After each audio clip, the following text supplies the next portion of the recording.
Hi everyone, welcome back to the Yale20. My name is Mojun Zhu and I'm one of the Yale internal medicine residents. Today, we'll be talking about stroke, a presentation I developed with Dr. Caitlin Loomis from the Department of Neurology at Yale. Let's start with an overview of our discussion today. We'll begin with a 5-minute bedside assessment, asking the following questions. Does my patient have a stroke? Should I call a stroke code? What should I do before the stroke team arrives, and how do I present my patient to the stroke team? We will then move on to further workup and diagnosis, focusing on possible etiologies and interpretation of imaging studies. After that, we'll learn the basic steps in managing acute stroke, in particular ischemic stroke versus hemorrhagic stroke. We will finish with assessment plan as well as measures we can take to prevent strokes. Stroke is defined as an episode of a neurological dysfunction persisting more than 24 hours with acute infarction or hemorrhage. It can manifest as an acute onset of focal neurological symptoms and/or abrupt change in mental status. Patients can present with a broad spectrum of symptoms and signs, which makes triaging very difficult. Conditions that mimic stroke include seizures, migraine with aura, also known as complicated migraine, encephalopathy, which can be secondary to hypertension or metabolic processes, intracranial tumor or abscess, hypoglycemia, drug toxicity, and psychogenic or convergent disorder. When you are called to the bedside to evaluate a patient, the first step is to survey airway, breathing, and circulation. The second step is to obtain a fingerstick glucose level to rule out hypoglycemia. The third step is to find out the time of symptom onset, which is also the most important piece of historical information in guiding treatment decision. This is defined as when the patient was at his or her previous baseline or symptom-free state. For patients unable to provide information who wake up with stroke or symptoms, the time of onset is defined as when the patient was last awake and symptom-free or known to be normal. The last step is to perform a quick physical exam focusing on vital signs, mental status, and change compared to prior exam. These 4 steps often happen simultaneously in real life. If you're convinced that this patient has a stroke, don't hesitate to call a stroke code. Now, let's move on to the traffic light. Coma, stroke, subarachnoid hemorrhage, and transient ischemic attack are 4 common neurological diagnoses that require immediate assessment. We briefly talked about stroke in the previous slide. Let's spend a few minutes on the other 3 conditions. Coma is most likely induced by elevated intracranial pressure in a patient without a history of head trauma. If this patient has trouble maintaining appropriate oxygenation, he or she should be intubated immediately and transferred to the ICU for close monitoring. Patients with subarachnoid hemorrhage often present with the worst headache in their lifetime or thunderclap headache. Head imaging and an urgent neurology consult are warranted. Transient ischemic attack, or TIA, refers to a brief neurological dysfunction that resolves spontaneously in 24 hours, without evidence of infarction or imaging studies. At Yale, these patients are usually admitted to the stroke service for observation and workup. After we call the stroke code, we must continue with our assessment. We will review this patient's chart to identify risk factors of stroke and medical conditions that may affect treatment decisions, including but not limited to history of stroke or TIA, hypertension, diabetes, coronary artery disease, arrhythmia, hypolipidemia, and hypercoagulability. We must also pay attention to centrally acting drugs that could trigger change in mental status. Anticoagulants and antiplatelets are very important too because they may preclude the use of thrombolytic therapy. To complement the general physical exam, formal stroke scores or scales, such as the National Institutes of Health Stroke Scale or Canadian Neurological Scale, should be performed. Before you leave the room, remember to order these tests: complete blood count, electrolytes, prothrombin time, activated partial thromboplastin time, cardiac markers, electrocardiogram, and a stat head CT without contrast. Last but not least, let's think whether this patient will be a candidate for thrombolytic therapy, which we will talk about in a few minutes. Alright, your colleagues from neurology have arrived. You want to relay what you have found so far and your own assessment. Here is an example. You can start with a one-sentence history of present illness with a short summary of hospital course, including pertinent labs and studies. It would be even better if you could suggest the area of infection based on your physical exam findings. The key point is to keep it short and accurate.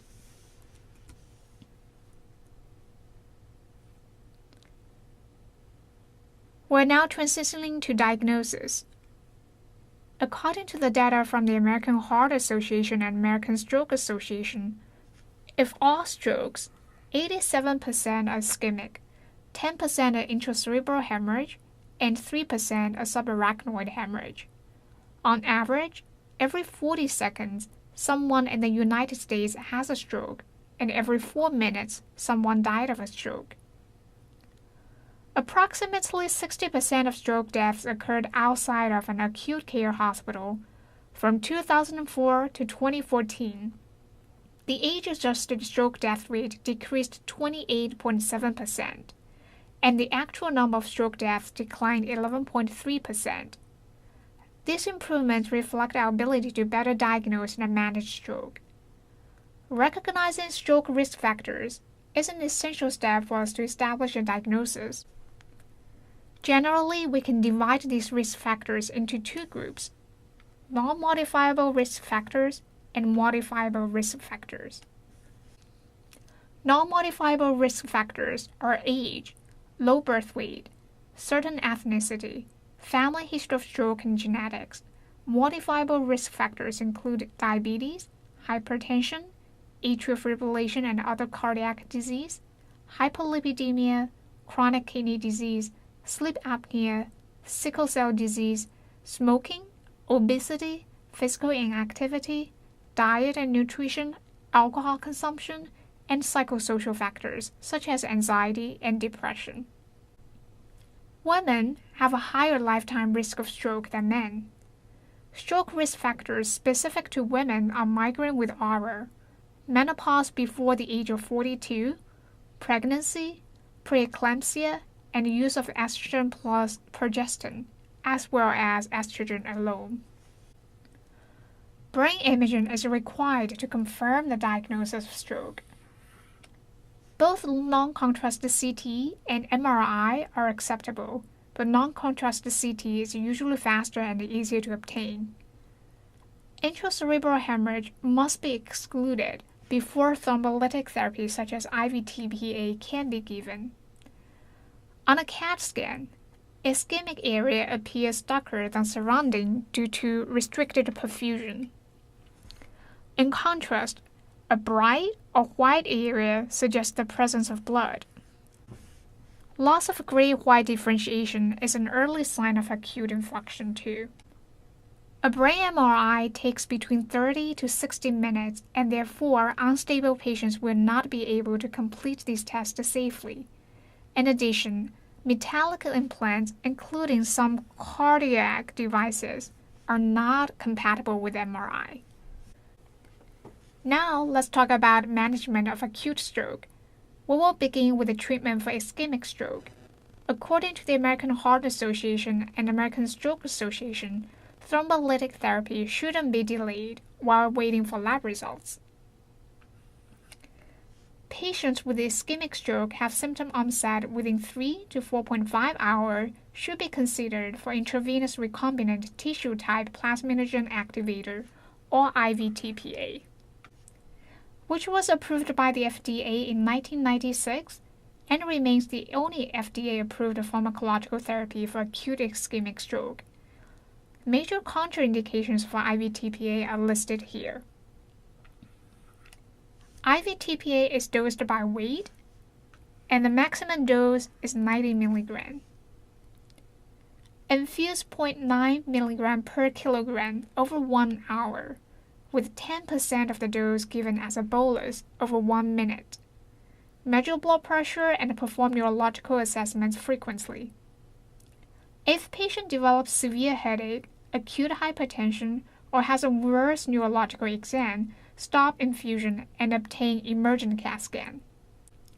Make sure that blood pressure is lower than 180/105 in the first 24 hours, and obtain a repeat CT or MRI at 24 hours after IV-TPA before starting anticoagulants or antiplatelet agents.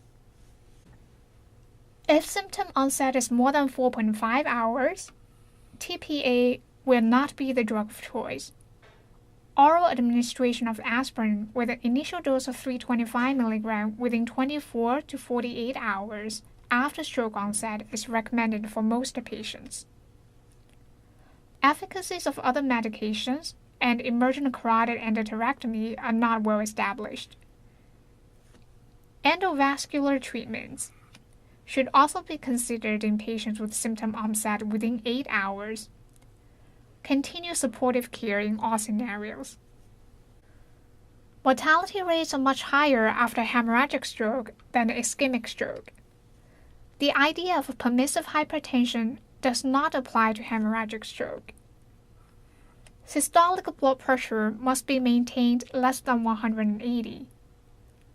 Initial management of intracerebral hemorrhage should take place in the critical care setting with close monitoring of hemodynamics.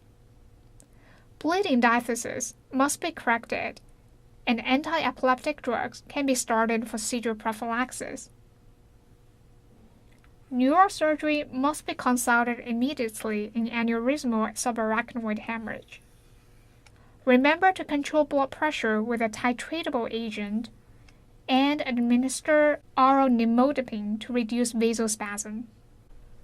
Other precautions during management of acute stroke include maintaining oxygenation, appropriate blood pressure, normal glycemia, avoiding hyperthermia and hypovolemia, and treating infections. Swallow evaluation and early mobilization are also important for recovery. Time to translate our thoughts and actions into words. Here is a brief example of how assessment plan can be written. Similar to your oral presentation, your note should be succinct.